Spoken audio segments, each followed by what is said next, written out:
Hello friends, कैसे हैं आप सब। HUQP21 का प्रीवियस ईयर क्वेश्चन सीरीज हम लोग शुरू करने वाले हैं इस साल का। याद रखिएगा, पहले के जितने भी HUQP21 के सॉल्यूशन हैं वो हमने पहले ही करवा दिए हैं।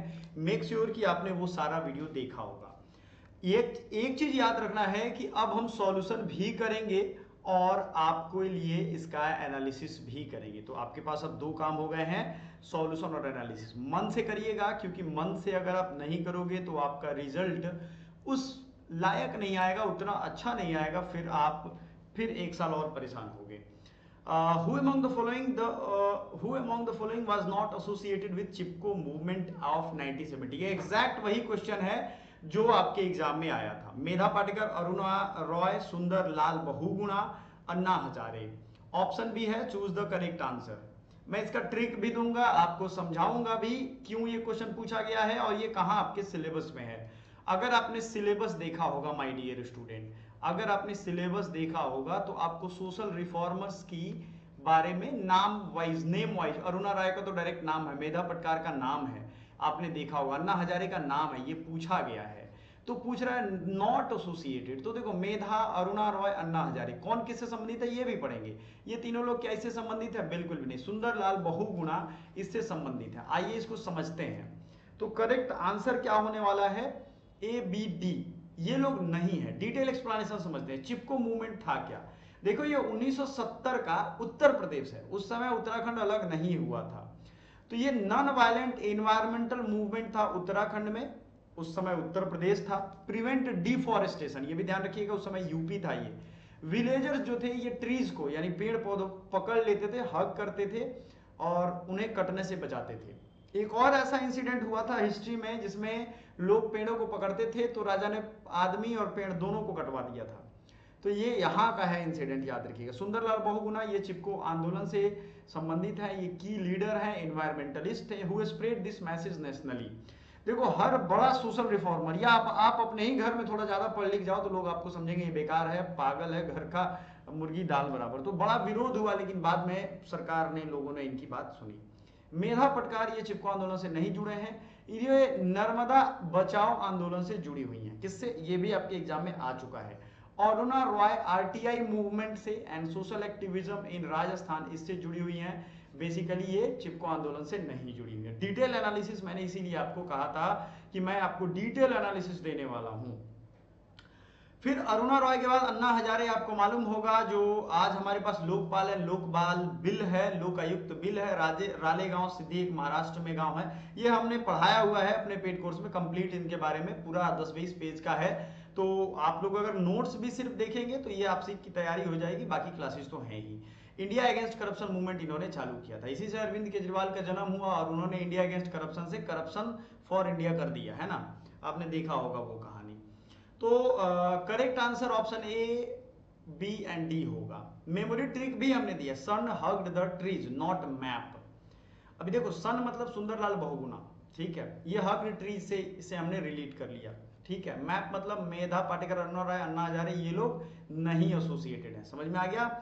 तो अब लॉजिक आप कैसे याद करोगे ये भी देख लो। समरी टेबल आप देख सकते हो, इसका हमने बना दिया है। देखो, सॉल्यूशन जो मैं देने वाला हूं आपके पूरे मार्केट में, आप लोग ज्यादा से ज्यादा किताब कहां से खरीदोगे? अमेजन से खरीदोगे, फ्लिपकार्ट से खरीदोगे। देखो, 3 साल से CUET PG हो रहा है, उसके पहले BHU का अपना एंट्रेंस होता था, मैं वहां भी ऑल इंडिया रैंक 1 हूं। और CUET PG के बाद मैंने UGC नेट असिस्टेंट प्रोफेसर जो NTA ही कंडक्ट हो रहा था, 99% टाइल क्रैक करके अचीव किया है, ठीक है। तो याद रखिएगा एक चीज यहाँ पे कि इतना सारा अनुभव मैं अब आपके एनालिसिस के रूप में दे रहा हूं आपको। ये एनालिसिस इतना जबरदस्त होगा कि कोई भी बुक, कोई भी किताब इसको प्रोवाइड नहीं करेगा, और वो भी आपके मार्केट की जो प्राइस होगी। मान लो आप मार्केट में 400 की किताब सिर्फ PYQ खरीदते हो और 400-500 की खरीदते हो गाइड, ये दोनों मैं हाफ प्राइस में आपको देने वाला हूं। समझ में आ रहा है? तो अगर 500-500 की आप दो किताब 1000 रुपए, 700-800-900 रुपए खर्च करोगे, वो आपको हाफ प्राइस में मैं दूंगा। इसलिए हाफ प्राइस में दूंगा क्योंकि बनाने में पूरी टीम तो हमारी उतनी ही लगी है, लेकिन आपको ये प्रिंट करवाना होगा, तो उतना प्राइस मैं कम कर दे रहा हूं। स्टूडेंट्स के लिए सबसे बड़ा वेलफेयर यही होता है कि उनके हिसाब से चीजें रखी जाए। देखो, HUQP21 का मॉक टेस्ट भी है, फ्री मॉक टेस्ट हम हर सप्ताह रिलीज कर रहे हैं, टेलीग्राम जरूर ज्वाइन करिएगा। स्टडी मटेरियल भी है। आपको ये जो प्राइस दिख रहा है, इससे कम प्राइस में आपको ऑफर में मिलेगा। ये प्राइस ओवरऑल प्राइस है, ये याद रखिएगा। वैलिडिटी 20 की काफी रहेगी। पूरी कोर्स भी हमने दे रखी है, एकेडमी पॉइंट हमारा एप्लीकेशन है, फ्री मटेरियल है, फ्री टेस्ट सीरीज है, आपको नहीं पे करना है कुछ भी, फिर भी आपके लिए बहुत कुछ है, ये ध्यान रखिएगा, शायद आप लोग भूल जा रहे हो। और अगर आपको डेमो लेक्चर्स देखना है तो हमारा डीयू का पेपर कोड है, HUQP21 टिस का है, सबके अलग अलग जो क्लासेज हैं स्टोर सेक्शन में आप जाओगे, किसी भी ऐप पे लॉगिन कैसे करते हैं, मोबाइल नंबर डालोगे, OTP आएगा, लॉगिन करोगे, स्टोर सेक्शन में जाके अपना कोर्स सर्च करोगे, आप सिंपल जो नाम यहाँ लिखा गया वही लिखोगे, आपके सामने आ जाएगा। समझ में आ गया? चैंपियन कोर्स भी है, आप ज्वाइन कर सकते हो। चलो क्वेश्चन नंबर 2 करते हैं। Vice president of India is elected by, अच्छा वाइस प्रेसिडेंट अभी न्यूज में थे, आप सभी को अगर मालूम नहीं हो तो ध्यान में रखिएगा, वाइस प्रेसिडेंट हमारे न्यूज में थे।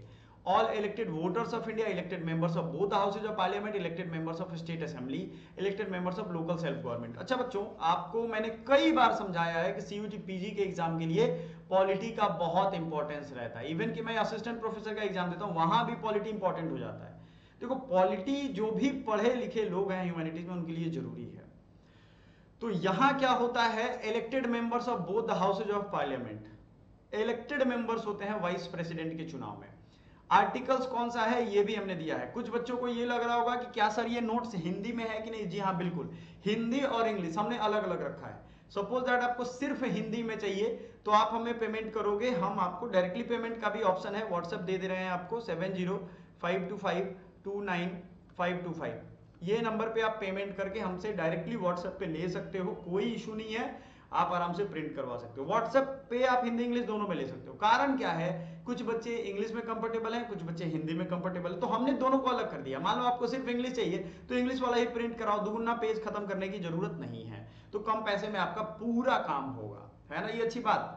तो बताइएगा कुछ और डिमांड अगर आपकी हो तो, ये बच्चों की बहुत दिन से डिमांड थी तो ये मैंने कर दिया। आर्टिकल 66(1) में इंडियन कॉन्स्टिट्यूशन ये कहता है कि vice president is elected by members of electoral college. Electoral college क्या होता है, यानी जो चुनने वाले लोग हैं, उनमें कौन कौन से होते हैं, member of both the houses of parliament, Lok Sabha and Rajya Sabha. Is it clear? President के इलेक्शन में स्टेट लेजिस्लेचर भी होता है, लेकिन यहाँ पे नहीं होगा, याद रहेगा ये चीज। हाँ जी, ये इलेक्शन कमीशन ऑफ इंडिया ही करती है। सिस्टम क्या है, proportional representation by means of single transferable vote, या सिस्टम यही है, using single transferable vote system. समझ में आ गया, ये याद रखिएगा। आगे बढ़ते हैं। The all India Scheduled Caste federation was established by, तो अगर आप शेड्यूल कास्ट फेडरेशन की अगर आप बात कर रहे हो तो देखो ये जो शेड्यूल कास्ट फेडरेशन है ना, ये पहले तो कौन किसने स्थापित किया था ये याद रखो, क्योंकि बहुत सारे बच्चे हैं वो यही भूल जाते हैं कि स्थापित किसने किया था। ठीक है, तो अब महात्मा गांधी की संस्था का नाम बताइएगा। All India Scheduled Caste federation was established by doctor Bhimrao Ambedkar in the year 1942। अब ये याद रखिएगा क्यों ये इलाहाबाद में बनाया गया था, पॉलिटिकल ऑर्गेनाइजेशन, ये पॉलिटिकल विंग का ऑर्गेनाइजेशन है। अब भीमराव अंबेडकर के बारे में आप पढ़ोगे तो ये पॉलिटिकल ऑर्गेनाइजेशन है, इसके पहले सब सोशल अपलिफ्टमेंट का ऑर्गेनाइजेशन था। तो 1942 में इसकी स्थापना हुई थी, All India Scheduled Caste Federation. समझ में आ गया, political party to represent the interest of scheduled caste in India.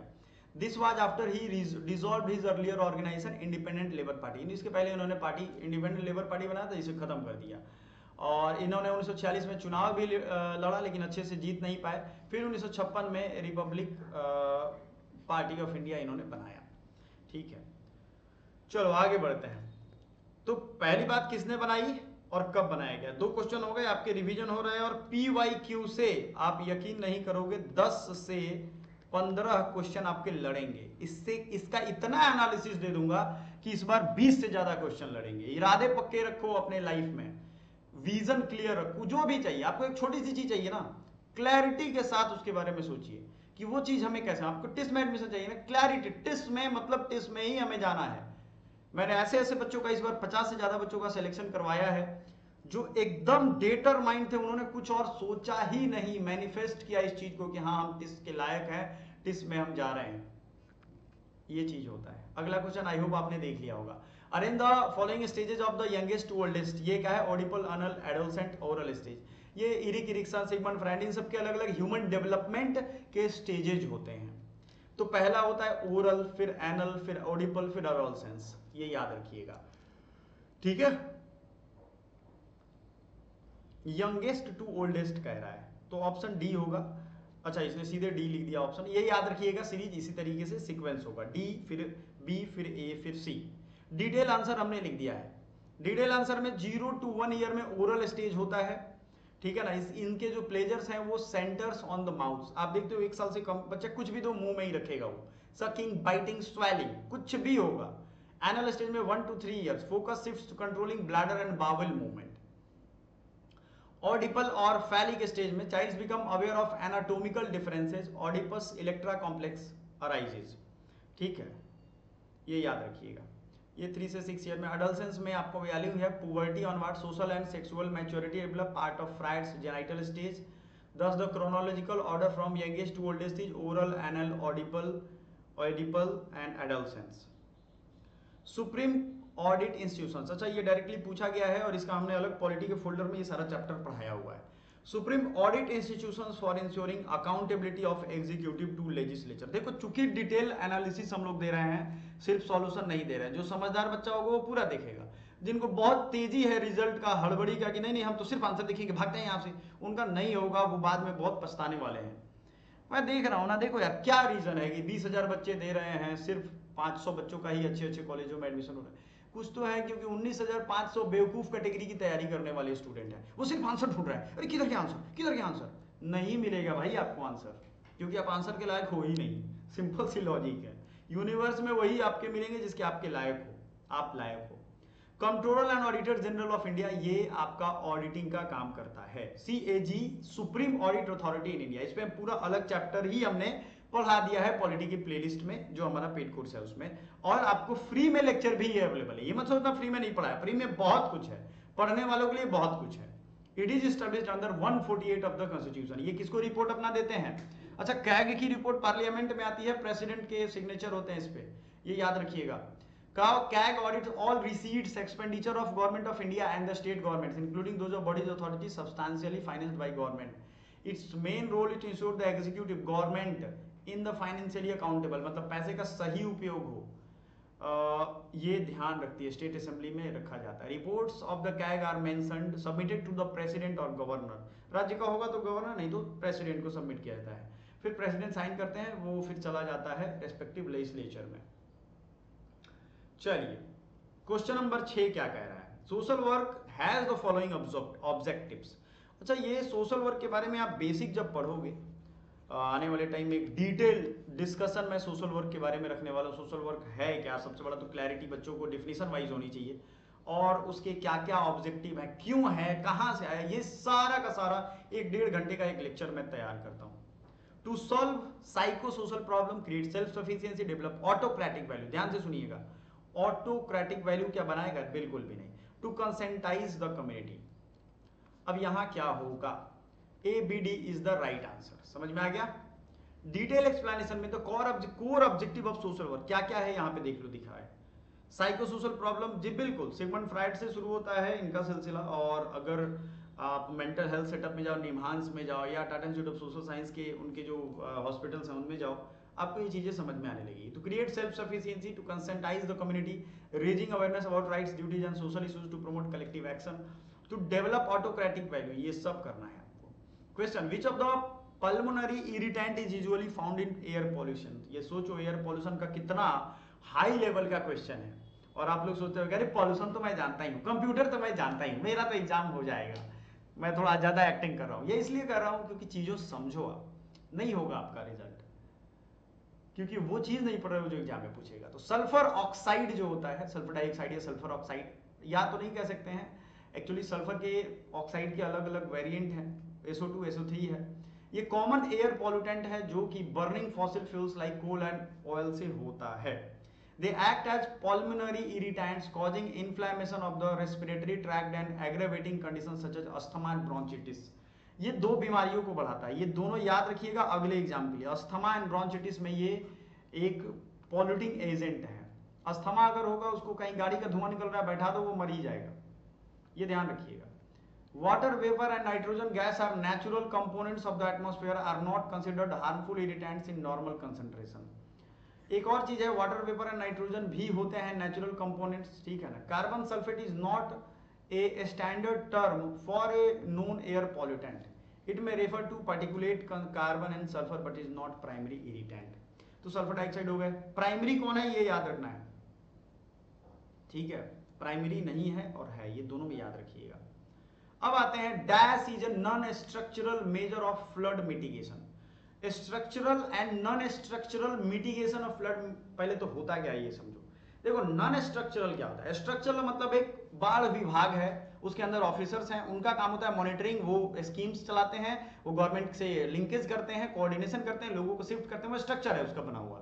Non structural मतलब अवेयरनेस फैला रहे हैं कि बाढ़ आएगा तो आपको ये करना है, आपने उनसे कहा, ये नॉन स्ट्रक्चर्ड है, ठीक है।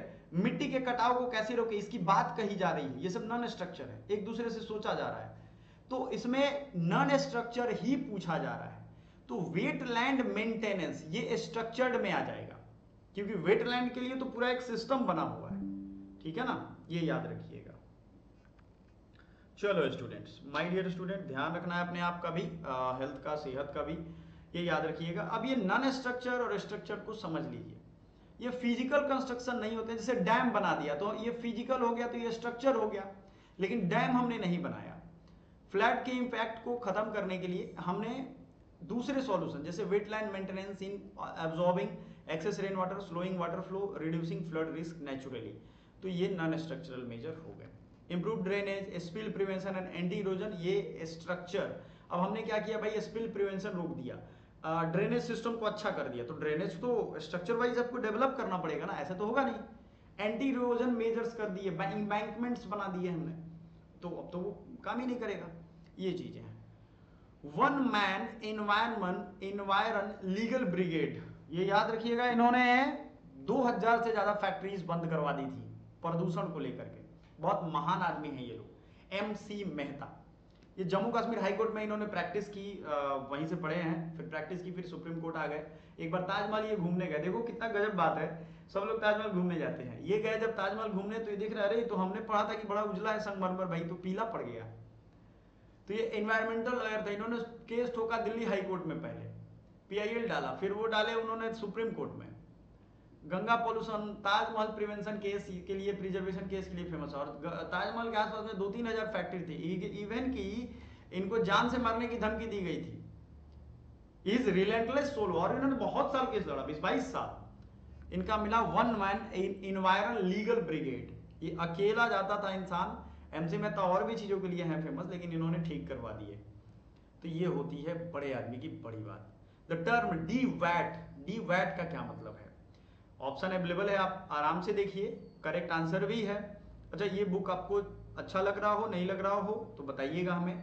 तो डिसेंट्रलाइज्ड वेस्ट वाटर ट्रीटमेंट कहते हैं। अच्छा, सेंट्रलाइज्ड वेस्ट वाटर ट्रीटमेंट और डिसेंट्रलाइज्ड क्या होता है। सपोज दैट आपके घर में वेस्ट वाटर निकलता है, कपड़ा धोया आपने, पानी बहा दिया, वो बेकार हो गया, वो किसी काम का नहीं है। अब सपोज करो एक टैंक होता, उस टैंक में वो पानी जाता और फिल्टर होकर के फिर आपके यूज में आता, नहाने के यूज में तो एटलीस्ट आ ही जाता, तो डिसेंट्रलाइज है, यानी घर घर में है।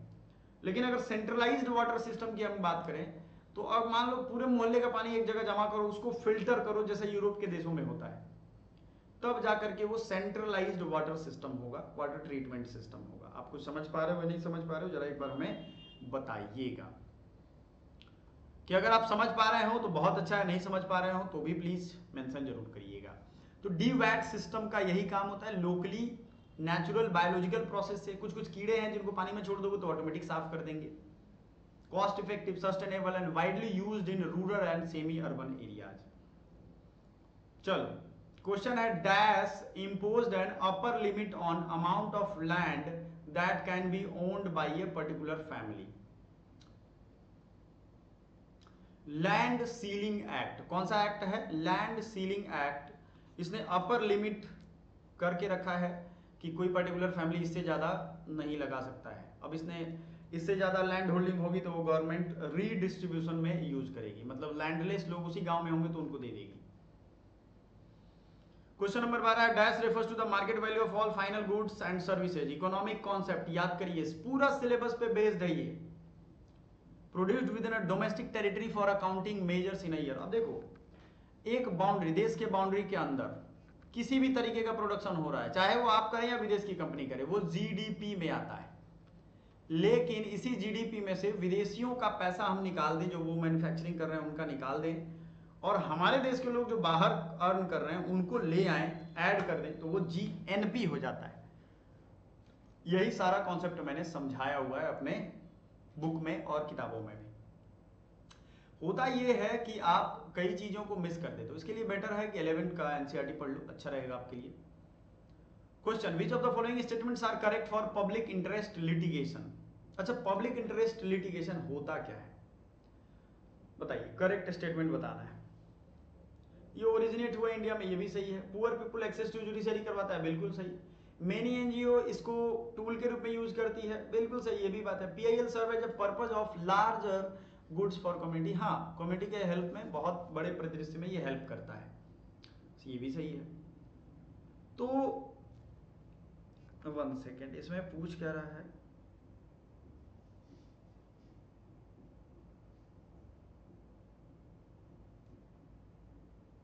आर करेक्ट पूछ रहा है, एबीसी। 1 सेकेंड, सॉरी, बीसीडी सही है, मैंने ये गलत बोल दिया, इसका ओरिजिनेशन यूएस है, ठीक है। मुझे लगा सिर्फ नेम का ओरिजिनेशन पूछा जा रहा है, नेम समझ रहे हो आप, PIL, PIL ये नाम है। मुझे लगा इंटरेस्ट लिटिगेशन तो होता ही है, ये यूएस में 1960 के दशक में आया था, लेकिन यहाँ इंडिया में 1970 के दशक में एक्टिव मोड में आने लगा। फिर एक जज थे हमारे सुप्रीम कोर्ट के चीफ जस्टिस, उन्होंने बहुत एक्टिवली रोल इसमें निभाया और उन्होंने इसको लागू करवाया, ठीक है। PIL में कोई भी केस फाइल कर सकता है डिसएडवांटेज पीपल के उस पे दम पे। MC मेहता का आप नाम जानते ही हो, NGO like PUCL and MC Mehta have used PIL effectively. PIL serves the purpose of larger good for community, correct. PIL address environmental protection, human rights and public welfare issues. अब इंडियन कॉम्पिटिटिव एग्जामिनेशन के point of view से ABCD सही है, इसलिए मैंने ये यहाँ पे दिया, ठीक है, ये ध्यान रखिएगा। इसलिए कह रहा हूं क्योंकि इंडियन कॉन्टेक्स्ट में ये सही है, नाम अलग हो जाएगा, PIL पर्टिकुलर है। चलिए आगे बढ़ते हैं।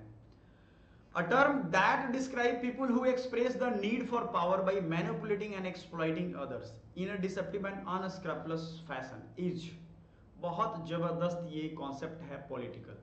कुछ लोग हैं उनको पावर चाहिए, उसके लिए वो लोगों को मैनिपुलेट करते हैं, खास करके मीडिया मैनिपुलेशन आपने देखा होगा, है ना। मीडिया पूरा, आपको मीडिया नहीं दिखेगा, वो प्रोपोनेंट दिखता है कि वो इस एजेंडे को फैला रहा है, उसके लिए दूसरे को धोखा देना, मारना, ये सब गंदी राजनीति चलती है। इस तरीके की राजनीति को क्या कहते हैं?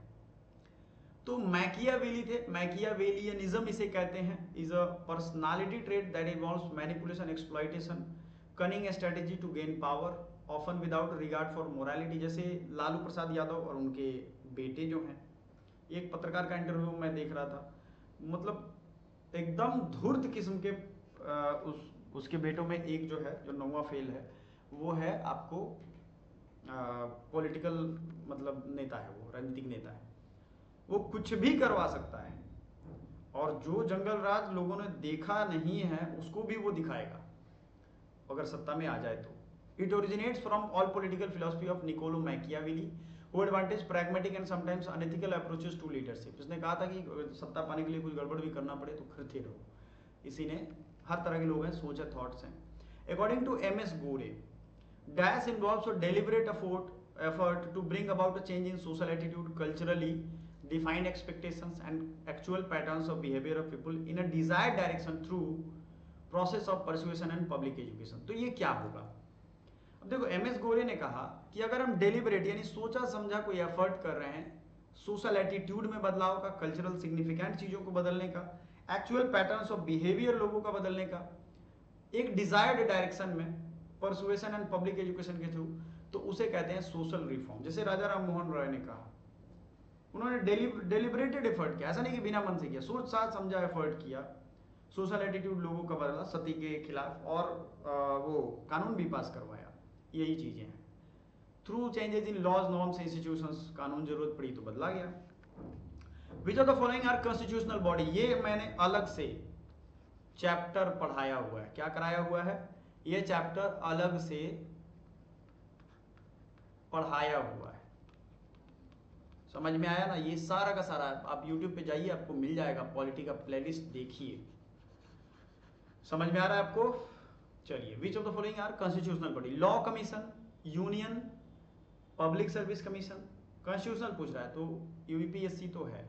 इसका सिंपल सा एक आंसर मैं बता देता हूं, जिसके लिए भी आर्टिकल है मैक्सिमम केसेज में, वो आपका कॉन्स्टिट्यूशनल बॉडी है। तो यूपीएससी का कॉन्स्टिट्यूशनल बॉडी है 312 आर्टिकल से, आपको याद ही होगा। इलेक्शन कमीशन 324 से 329। National commission of human right, national human right commission, ये कॉन्स्टिट्यूशनल बॉडी है कि नहीं या नहीं है, ये आपको बताना है। क्या इसके लिए कोई आर्टिकल है? स्टैट्यूटरी बॉडी है, ये याद रखिएगा, इसके लिए बिल पास किया गया था। तो ये दोनों तो होगा ही। लॉ कमीशन भी स्टैट्यूटरी बॉडी के अंतर्गत आएगा या नहीं आएगा, ये आपको कमेंट करके बताना है। थोड़ा सा पढ़िए तब समझ में आएगा, चीजें क्लियर होंगी। बी एंड सी, अब ये चीज आप देख लो, मैंने आंसर तो इसके डिटेल बता दिया। Mid day meal scheme is important, इस programme USAID feed the future is the salient component इसका है। फूड सिक्योरिटी एक्ट के बारे में करेक्ट स्टेटमेंट पूछ रहा है। नेशनल फूड सिक्योरिटी एक्ट बहुत बार पूछा गया है। Food for livelihood under MNREGA is covered under this act. Integrated child development service is its significant programme component. Public distribution system covering 75% of rural and 50% of urban areas one of the target. अब ये इसमें कौन सा सही है कौन सा नहीं सही है ये बताइएगा। 5 ऑप्शन है, ए, डी एंड ई सही है। ए ये यूएसएड वाला नहीं होगा, डी और ई, ठीक है, ये दोनों चीजें नहीं होंगी। अब एनएफएस से नेशनल फूड सिक्योरिटी एक्ट 2013 में आया था, ये याद कर लीजिएगा, आपके लिए बहुत इंपॉर्टेंट है। 18 है, this is reacting to others feelings with an emotional response that is familiar to that feelings. Empathy, sympathy, scapegoating या प्रेजुडिस। तो अगर एकदम फैमिलियर फीलिंग किसी का फील कर रहे हो आप, तो उसको एम्पैथी कहते हैं। अब जैसे किसी को चोट लग गया तो आप भी वहां पैर पकड़ के बैठ गए, बाप रे मेरा भी यहाँ लगा था यार, क्या बताऊं बहुत दुख होता है, रोने लगो क्या, है कि नहीं? लेकिन अगर आप बोले कि अरे यार बहुत चोट लगा होगा तुमको, हो तुमको लग गया, तो ये तो सिंपैथी में आएगा। चलो 19 नंबर क्वेश्चन। अच्छा, ये क्वेश्चन मैंने अपने टेलीग्राम में भेजा था आपको कि इस क्वेश्चन का आंसर बताइए। बहुत लोगों ने इसको आंसर किया। टेलीग्राम अगर आपने नहीं ज्वाइन किया है तो आपसे रिक्वेस्ट करूंगा ज्वाइन कर लो, आपके फायदे की बात है इसलिए मैं रिक्वेस्ट कर रहा हूं। क्या जमाना आ गया, सोचो, है ना, इससे आपका ही फायदा होगा, लेकिन फिर भी आपको ज्वाइन करना चाहिए। ये क्वेश्चन मैंने भेजा था, आप देखोगे टेलीग्राम पे, आराम से हमारे ऑफिशियल ग्रुप को ज्वाइन कर लो, और जैसे ही आप ज्वाइन करोगे तो आपको ये दिख जाएगा। यहाँ देख लो, मैंने ये क्वेश्चन पोस्ट किया, साथ ही साथ बहुत सारे काम के वीडियो हैं जो मैंने पोस्ट किए हुए हैं। तो अब इसमें कौन किसका मैच है? रामकृष्ण मिशन किसने बनाया था? स्वामी विवेकानंद ने बनाया था। ब्रह्म समाज राजा Ram Mohan Roy, Arya Samaj Dayanand Saraswati, servants of India society 1905 में बनारस में इसकी मीटिंग हुई थी पहली, गोपाल कृष्ण गोखले ने स्थापित किया था। यही चीजें हैं।